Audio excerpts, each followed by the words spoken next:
안녕하세요. 오늘 잘 지내셨나요? 오늘 5월 21일 금요기도에 하나님 말씀 함께 상고하면서 하나님의 은혜를 나누도록 하겠습니다. 오늘 본문 말씀은 마가복음 1장 6절부터 13절까지 말씀 제가 읽겠습니다. 요한은 약대털을 입고 허리에 가죽띠를 띠고 메뚜기와 석청을 먹더라. 그가 전파하여 가로되 나보다 능력 많으신 이가 내 뒤에 오시나니 나는 굽혀 그의 신들매를 풀기도 감당치 못하겠노라. 나는 너희에게 물로 세례를 주었거니와 그는 성령으로 너희에게 세례를 주시리라. 그때에 예수께서 갈릴리 나사렛으로부터 와서 요단강에서 요한에게 세례를 받으시고 곧 물에서 올라오실새 하늘이 갈라짐과 성령이 비둘기같이 자기에게 내려오심을 보시더니 하늘로서 소리가 나기를 너는 내 사랑하는 아들이라 내가 너를 기뻐하노라 하시니라. 성령이 곧 예수를 광야로 몰아내신지라. 광야에서 40일을 계셔서 사단에게 시험을 받으시며 들짐승과 함께 계시니 천사들이 수종 들더라. 아멘. 각 복음서 또 성경 전체가 그렇지만 각 그 성경 그 각각의 권은 거기서 말하고자 하는 또 하나님께서 뜻하시는 어떤 그 의미가 담겨 있습니다. 그래서 성경 전체를 묶어봤을 때도 그 안에서 하나님의 어떤 공통된 큰 그 뜻을 알 수가 있고, 또 개개의 어떤 성경을 볼 때 처음부터 끝까지 보게 되면 거기서도 하나님께서 목적하시는 바가 있어요. 그리고 그 안에서 이제 또 좀 더 구체적으로 이렇게 들어가 보면 거기나 어떤 또 하나님의 뜻을 발견할 수가 있는데, 마가복음도 마찬가지죠. 사복음서 중에서 하나인 마가복음. 마가복음은 예수님을 섬기는 위치에서 이 세상을 살리고자 하는, 그래서 이 세상을 살리고자 할 때 사람이 자기의 힘으로 구원을 이룰 수 없는 그런 가운데 있기 때문에 예수님께서는 이 세상을 살릴 목적으로 이 땅을 섬기러 이 세상에 생명을 주고 생명력을 주는 일, 그 일을 하기 위해서 그렇게 해서 우리 사람들을 생명으로 인도하는, 바꿔 말하면 그 섬김의 사역, 생명을 위한 섬김의 사역으로 해서 이 땅에 오셨습니다. 하나님 아버지의 그 아들이신 예수님께서 우리를 섬긴다는 그 자체가 좀 특별한 의미죠. 그래서 우리에게 또 섬김의 본을 보여주시고자 하는 그런 또 다른 뜻이 담겨 있는데, 오늘 보면은 이 마가복음 전체가 예수님의 섬김, 이 세상에 생명을 주고 구원하고자 하는 예수님의 그 섬김의 본을 보여주셨고, 그것을 우리에게 또 알려주시고 우리를 실천하게끔 하시는 그런 내용인데, 그러다 보니까 이 마가복음은 시작부터 거기에 초점을 두고 있습니다. 예수님께서 하시고자 하는 그 사역에 초점을 두고 있기 때문에, 그래서 이 전개가 굉장히 빠르게 급하게 이제 진행되고 있어요. 예수님께서 나시고 또 성장하시는 그런 모든 것은 다 삭제가 되고 생략이 되고, 예수님께서 이제 근본적으로 예수 그리스도의 복음의 시작이다 하면서 바로 이제 예수님의 사역에 관해서 이제 이 말씀이 기록이 되고 있습니다. 그리고 그 일을 하는 데 있어서 이사야 선지자가 예언한 그대로 예수님께서 가시는 그 길을 이제 미리 열어놓기 위해서 앞으로 내 뒤에 오실 예수님께서 이런 분이시다 해서 예수님께서 오시는 그 길을 먼저 준비하는 그런 것이 있어요.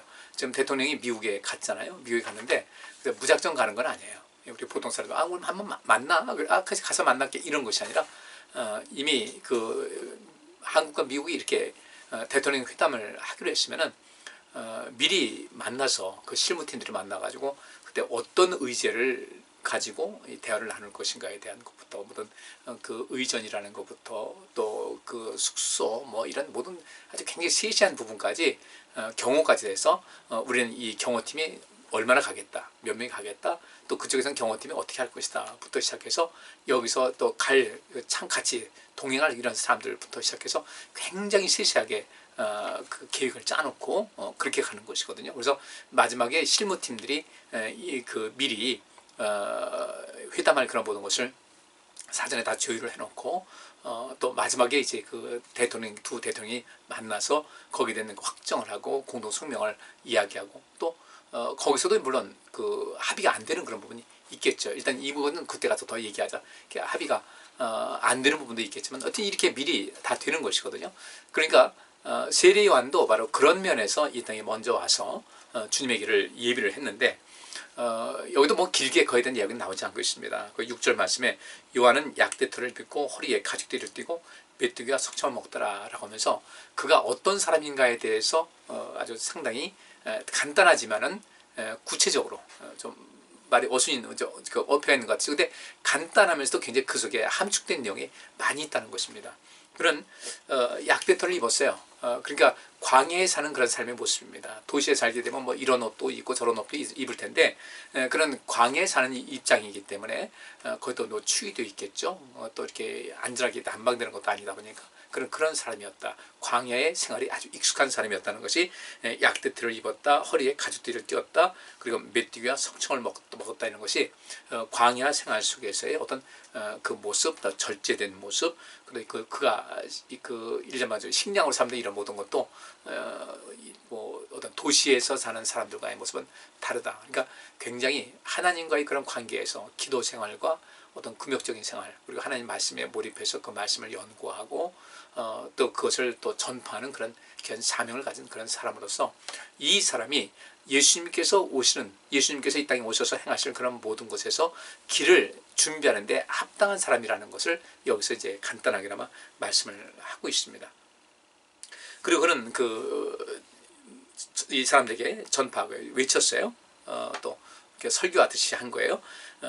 전파에 가로되 나보다 능력 많으신 이가 내 뒤에 오시나니 나는 굽혀 그의 신들 매를 풀기도 감당치 못하겠노라 하면서 이제 앞으로 자기가 이제 이 예수님의 갈 길을 미리 닦아놓고 다음에 오실 분이 어떤 분인가를 계속해서 소개를 하고 있는데 사실 우리 인생도 그래야 되거든요. 우리가 어떤 그 하나님의 은혜를 입었다, 어떤 것이 잘 됐다, 이런 전적으로 이것은 하나님의 은혜입니다. 하나님께서 도우신 것입니다. 하나님께서 하셨습니다라는 이런 것이 돼야 되는데 자칫 보면 그것이 아니라 자기가 하나님께서 베푸셨다고 말은 하는데 실제로 자기가 영광을 받으려고 하는, 자기를 내세우고 과시하고자 하는 그런 왕왕이 있어요. 뭐 목사인 저도 마찬가지고 우리 성도님께서도 마찬가지고 겸손하셔야 돼요. 그래서 이 세례 요한이 나중에 얘기했죠. 그의 제자들에게 나는 쇠하여야 될 것이고 그분은 흥해야 될 것이다. 말 그거예요. 우리 부모님들이 자녀들 키울 때 우리 부모님보다 더 나은 자녀를 만들어야 되잖아요. 그죠? 그럼 우리가 어떻게 해야 되겠어요? 우리가 알고 있는 것, 우리의 힘, 능력 가지고 그에게 최대한도로 많은 것을 가르치고 또 그들이 또 이 세상의 학문을 배우고 훈련하는 이런 데서도 더 한층 더 높이 쌓아야 되는 것인데, 근데 자녀들은 또 그런 것이 있죠. 자기가 다 이룬 것 같이 생각할 때요. 우리 부모님은 서운하시죠. 우리는 하나님께 영광 누리는 삶을 살아가야 돼요. 세례 요한은 이런 모습이었어요. 그래서 6절과 7절 말씀에 그렇게 말하고 있고 8절에도 그 말씀이 있어요. 나는 너희에게 물로 세례를 주었거니와 그는 성령으로 너희에게 세례를 주실 것이다 하면서 이 세례 요한의 어떤 정체성에 대해서 분명하게 이야기를 하고 자기가 해야 될 사역은 어떤 것인가, 어디까지인가, 또 내가 할 일은 그런 분명히 그랬어요. 내가 할 수 있는 그런 사역의 영역은 이것이다라는 것을 분명히 그 선을 그으면서 다른 사람들이 그걸 자꾸 이렇게 세우려고 하고 또 이렇게 높이려고 하는 것을 사전에 예방하고 있는 겁니다. 그러니까 세례 요한의 제자들이 우리들이 선생님의 제자들, 우린 여기 있지만 또 다른 제자들이 자꾸 예수님께로 그분에게 자꾸 가고 있습니다. 이거 우리가 어떻게 되는 겁니까? 할 때 나는 쇠해야 될 것이고 그분은 흥해야 될 것이다. 이거예요. 이런 삶이 우리의 삶의 기준이 돼야 된다. 그러니까 이 요한도 광야에서 이렇게 굉장히 카리스마 강한 말씀으로 선포를 했지만은 뒤에 오실 분, 곧 예수님은 내가 갖고 있는 능력에 비해서는 뭐 비할 때가 아니다. 나보다 능력이 많으신 이가 내 뒤에 오시는데 나는 굽혀 그의 신들매를 풀기도 감당하지 못한다. 그분의 신발끈을 풀어드릴 정도의 그런 자격도 안 된다. 이렇게 이야기를 하고 있어요. 그래서 나는 너에게 물로 세례를 주었거니와 그런 성령으로 너에게 세례를 주실 것이다. 이게 마찬가지예요. 나는 물로 죄 사함을 얻게 하는 어떤 회개의 그 세례를 베푸는 것뿐이다. 근데 실제로 이 세례받는 이 자체로 물로 세례를 받는 것은 죄사함을 받게 하는, 죄사함의 어떤 열매라고 하는 그런 것인데, 이제 앞으로 오실 그분은 성령으로 너에게 세례를 주실 것이다. 성령이 임하시면 뭐라고 그랬어요? 이 세상을 유익하게 하기 위한 그런 목적이다. 그러니까 여기서 물로 세례를 받는 것은 자기가 죄사함 받고 하나님과의 관계에서 새로운 그 국면을 펼쳐나가는 것이지만 실제로 그렇게 세례받은 사람이 할 일이 있다는 것이에요. 그분께서 성령으로 우리에게 세례를 주셔서 우리에게 우리가 해야 될 모든 것을 감당해야 할 것이다. 세례요한도 성령의 도우심 속에서 이 일을 행한 것이죠. 우리도 역시 마찬가지로 세례받고 하나님 자녀가 돼서 세례받고 직분받고 계시면은 그 다음에 성령으로 세례받는 것, 성령으로 세례받는 것, 이건 반드시 필수적으로 거쳐가야 될 그런 과정이에요. 이제부터 여러 성도님께서 이 성령 세례받는 것에 관심을 많이 가지셔야 됩니다. 뭐 이건 여러분께서 성령으로 세례받는다는 것은 알 테니까 지금 일단 넘어가는데, 아는 것을 끝나지 마시고 내가 성령으로 세례를 받는다. 이 물로 세례를 줄 때 일단은 물로 물속에 완전히 담갔다가 꺼내듯이 성령으로 너희에게 세례를 주신다는 것은 우리의 영과 우리의 육과 또 우리의 그 심리, 정서적인 이런 모든 것을, 우리의 온 영혼을 다 포함한 그 성령의 역사입니다. 이것이 다 포함이 되는 것이고, 그러면서 이제 나는 너희에게 물로 세례를 줬거니와 그런 성령으로 너희에게 세례를 주실 것이라고 했는데, 이렇게 그 세례하냐 말했지만 이 모범을 예수님께서 똑같이 받으신 거예요. 예수님께서도 나는 물로 세례하니 말합니다. 나는 물로 세례를 이렇게 주었거니와 그는 성령으로 너에게 세례를 주실 것이라고 했는데, 예수님께서도 이 말씀들이요, 세례 요한에게 세례를 받으셨어요. 세례 요한에게 세례를 받으셨고 하나님 아버지께로부터 성령을 받으셨어요. 그런데 이후에 예수님께서는 어떻게 하셨습니까? 예수님께서 이 땅에 오셔서 그렇게 세례 요한에게 세례를 받고 그 다음에 그 하나님께로부터 성령을 입히셨어요. 하나님께서 보내신 성령으로 충만하게 됐고, 그 다음에 예수님께서 이제 모든 사역 마치신 다음에 고난 받으시고 죽으시고 부활하시고 승천하실 그때에 약속하신 거지, 내가 너에게 성령을 보낼 것이다 그랬어요. 그리고 그 말씀 그대로 승천하신 다음에 10일 만에 그 오순절이죠. 예수님께서 그 죽으신 것이 6월절, 6월절에 그 예수님께서 죽으셨죠. 그때 그렇게 한 다음에 그 40일 동안 이 땅에 계셨고 승천하신 다음에 10일 만에 이제 성령이 임했으니까 50일이잖아요. 그래서 오순절이라고 하는 겁니다. 50일 됐다 해서 오순절이라고 하는데, 그때가 이제 그 보리를 거둘 이런 상황이 되는 거예요. 수확할 수 있는 어떤 것이 되는 것이니까 이런 상황이 됐는데, 우리가 이 말씀을 좀 살펴보십시다.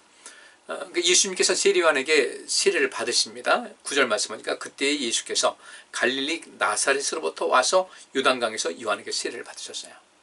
이미 세례 요한이 이 세례를 베풀 때 이미 이 모든 것을 하나님이 뜻인 것을 알고 예수님께서 요한이 세례를 베푸는 그곳으로 오셔서 요한에게 세례를 받으십니다. 세례 요한이 처음에는 아닙니다, 내가 어떻게 세례를 베풀 수 있겠습니까 할 때, 이것이 하나님의 뜻이고 이것이 모든 것이 이게 절차가 이렇다, 또 이것이 원칙이다 하면서 세례를 받으십니다. 그리고 10절 보니까 물에서 바로 이제 세례를 받으시고 나서 물에서 올라오시는데 하늘이 갈라졌다. 그러니까 하늘이 열린 거예요. 열렸다는 것은 뭐 하늘이 두 쪽 나고 그런 건 아니겠죠. 그쪽에서 그 갈라졌다는 것이 표현된 것인데, 하늘에서 내려왔다는 것을, 성령이 내려온 것을 말하고 있는데, 성령이 비둘기같이 자기에게 내려오심을 보셨다 그랬어요. 오순절 성령이 임했을 때 거기 모였던 사람들이, 성령 받은 사람들이 듣고 봤잖아요. 그죠? 불의 혀같이 갈라지는 것을 봤다. 그리고 바람 같은 소리가 들렸다. 이 급하고 강한 바람 같은 소리가 들렸다. 근데 뭐 그렇다고 해서 그것이 불이었다는 것은 아니에요. 불의 혀같이 갈라지는 것을 봤다 그랬는데, 그것이 어떤 것인지 우리가 몰라요. 그들이 어떤 환상을 본 것인지. 들린 것은 분명히 봤죠. 급하고 강한 바람 같은 소리가 들렸다. 어떤 소리가 들린 거예요? 이것 다 오감이죠. 그러니까 성령이 임했을 때 이런 어떤 분명한 것이 나타나게 돼 있어요. 어떤 것이 내가 느낄 수 있는 어떤 것이 있어요. 성령이 임했을 때 그것을 느낄 수 있는 어떤 것이 있다는 것을 아셔야 돼요. 여러분께서 성령 받으실 때 어떻게 했을까? 성령은 우리에게 외부에서 우리에게 임하는 것이기 때문에 그것이 이제 와서 임했을 때 우리가 또 방언도 하고 예언도 하고 여러 가지 은사가 나타나기도 하지만은, 그 성령이 우리에게 임했을 때에 어떤 그 개별적인 어떤 그 오감을 통한 어떤 경험이 있을 것이다라는 것을 우리가 아셔야 돼요. 우리가 꼭 기억하셔야 됩니다. 그래서 세례 요한이 나는 물로 세례를 주었거니와 그는 성령으로 너에게 세례를 줄 것이라고 하셨는데, 여기 있는 말씀은 예수님께서는 세례 요한에게 물로 세례를 받고, 그 다음에 그는 성령으로 너에게 세례 요한이 말한 대로 나는 너희에게 물로 세례를 주었거니와 그는 성령으로 너에게 세례를 줄 것이라는 이것을 예수님께서 먼저 체험하셨다는 거죠. 세례 요한에게 세례를 받으셨어요. 그리고 하늘이 열리면서 성령이 비둘기같이 자기에게 내려오심을 봤어요. 그리고 하늘로서 소리가 나기를 너는 내 사랑하는 아들이라 내가 너를 기뻐하노라 하셨어요. 그러니까 이때 하늘이 갈라지면서 성령이 비둘기같이 자기에게 내려오는 것을 예수님께서 보셨는데, 그때 하늘에서 소리가 나기를 뭐라고 했냐면요, 너는 내 사랑하는 아들이라 내가 너를 기뻐한다고 하나님의 음성이 들린 거예요. 이 말씀 보면은 분명히 예수님께서 이제 하나님께서 보내신 성령으로 충만한 만함을 받았다는 것이죠. 근데 여기 8절 보니까 세례요한은 나는 너희에게 물론 세례를 주었거니와 그런 성령으로 너희에게 세례를 주실 것이라고 하면서, 이제 여기서 말하고 있는 것은 어떻게 되는가? 예수님께서 그 다음부터는 예수님께서 성령을 주시는 것이 나옵니다. 동로막 교회하고 소로막 교회가 갈라진 이유가 뭔지 아세요? 참 희한해요. 그 세례를, 그 성령을 누가 보내줬는가? 그러니까 예수님 보내줬다, 하나님 보내줬다, 이것 때문에 그 로마 교회가 동로마 교회, 서로마 교회로 나뉘었어요. 그럼 그렇게 갈라질 일인가 싶은 생각이 드는데, 이건 성경 보니까 나와 있어요. 나와 있는데 예수님께는 아버지께서 그에게 성령을 보내주셨고, 그리고 지금 우리는 어떻게 해요? 예수님께서 보내주신 성령으로. 근데 거기서 이제 때때로는 앞으로는 어떻게 될 것인가, 뭐 여러 가지 생각이 있겠지만 우리 이것을 보시면 돼요. 그러니까 결국 예수님께는 그렇게 아버지께서 성령 보내셨지만은 그 이후에 이제 예수님께서 오시고 성령의 시대가 왔을 때는 거의 뭐 예수님께서 보내셨다, 아버지께서 모든 것을 위임받아서 그렇게 하셨다는 것을 보시면 되죠. 골로새서에 있는 말씀 보니까 예수 그리스도를 위해서 예수 그리스도로 말미암아 이 세상에 창조되었다는 것은 그 아버지께서 그 아들이신, 독생하신 아들이신 예수님께 모든 것을 맡긴 것이고요. 그렇게 해서 주님께서, 우리 하나님, 그렇게 하나님께서 가만히 놀고 계신가? 그건 아니죠. 그죠? 어떤 그 일의 주체적인 면에서 하나님께서 모든 것을 주장하시고 주관하시지만 그 일에 실행하는 것은 예수님께서 상당 부분을 그 위임받아가지고 그 일을 하고 계셨다. 어쨌든 이러면서 예수님께서 성령 받으시고 그 다음에 하늘로서 또 소리가 나기를 너는 내 사랑하는 아들이라 내가 너를 기뻐한다. 그러니까 물에서 올라오시는데, 세례받고 물에서 올라오시는데 예수님께서 보신 것은 뭐예요? 하늘이 갈라지는 것을 봤고 성령이 비둘기같이 자기에게 내려오심을 봤어요. 그리고 들었어요. 뭘? 너는 내 사랑하는 아들이라 내가 너를 기뻐하노라는 이 말씀을 들었어요. 우리가 성령 받았을 때 이런 역사가, 이런 일생에서 정말 전혀 절대로 잊지 못할 이런 경험을 할 수 있어야 된다는 겁니다. 성령 받았을 때 분명히 어떤 역사가 있어요. 그 어떤 표징으로, 어떻게 몸이 아프면은 어떤 건강한 어떤 증상이 나타나게 되죠. 저희 집사람도 몸이 아파서 기도원에 갔어요. 뭐 거의 뭐 혼자서 일어나지 못하고 그냥 앉아 있으면 그냥 꼼짝없이 앉아 있는 이때인데 36시간 만에 하나님께서 고쳐주셔가지고 그 증거를 보여줬는데 그때 갑자기 일어나고 싶더라는 거죠. 제가 기도원 분명히 36시간 전에 제가 기도원 데려다 놓을 때는 택시에서 내려가지고 그냥 주저앉는 것을 제가 업어가지고 기도원 그 입구, 베데스다 성전이었어요. 입구에다 앉혀놓으니까 깜짝이지고, 제가 또 그 차 앞에 내려놓은 이불 갖고 와가지고 그러니까 그냥 앉아 있어요. 그래서 성전 앞에다가 이제 사람 죽게 생겼는데 뭐 양입고 하는 거죠. 죄송합니다, 죄송합니다. 자리를 피고 또 다시 업고서 가가지고 놨는데 제가 기도원을 다시 한번 같이 36분 시간에 갔더니 저희 집사람이 걷고 있는 거예요. 뭘 먹어가면서 전혀 못 먹었거든요. 이것이 바로 그 성령께서 임재하신 그런 역사입니다. 어쩌면 그렇게 한 거의 석 달 동안을 제대로 일어나지 못했거든요. 근데도 자유롭게 걸어요. 이런 거예요. 성령 받았을 때 역시 마찬가지로 그런 일이 있습니다. 곰곰이 생각해 보세요. 이런 체험이 있을 때 절대로 잊지 못하는 거죠. 그죠?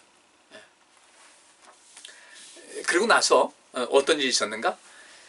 성령께서 임하셔서 너는 내 사랑하는 아들이라 내가 너를 기뻐한다고 이렇게 말씀하셨는데 12절 보니까 성령이 곧 예수를 광야로 몰아내셨다 그랬습니다. 몰아냈다는 그 얘기가 에크발로라는 뜻이에요. 에크라는 건 밖으로라는 뜻입니다. 아웃이라는 거란 밖으로, 에크발로라는 것은 던진다는 거예요. 밖으로 던진다는 것은 뭐예요? 별로 쓸모없는 것을 밖으로 내던지는 거죠. 근데 성령이 곧 예수를, 그 성령께서 임하셨는데 성령이 예수를 광야로 몰아내신 거예요. 그 안에 성령께서 예수님 안에 임하신 거잖아요. 임하셨는데 그 성령이 예수님을 광야로 몰아내십니다. 그리고 그 광야가 어떤 것이었어요? 13절 말씀 보니까 광야에서 40일을 계셔서 사단에게 시험을 받으시며 들짐승과 함께 계셨다. 정말 모든 상황이 여의치 않은 거예요. 옆에 누가 있었던 것도 아니고요. 혼자서 금식하시면서 들짐승과 함께 있다고 그랬으니까 이건 뭐 대단한, 뭐 엄청난 거죠. 근데 이 몰아냈다는 그 뜻이 쫓아내다, 내밀다, 보내버리다, 내쫓다 이런 뜻이잖아요. 여기 이런 그 몰아냈다는 그 단어가 그 에크발로라는 그 히라보에서 쓰여진 것이고, 이런 말씀이 있어요. 마태복음 7장 5절 보니까 외식하는 자여 네 눈 속에서 들보를 빼내라. 들보 있으면 안 되잖아요. 빼내라. 마태복음 7장 22절 귀신을 쫓아내며 그랬어요. 귀신 내쫓은 거예요.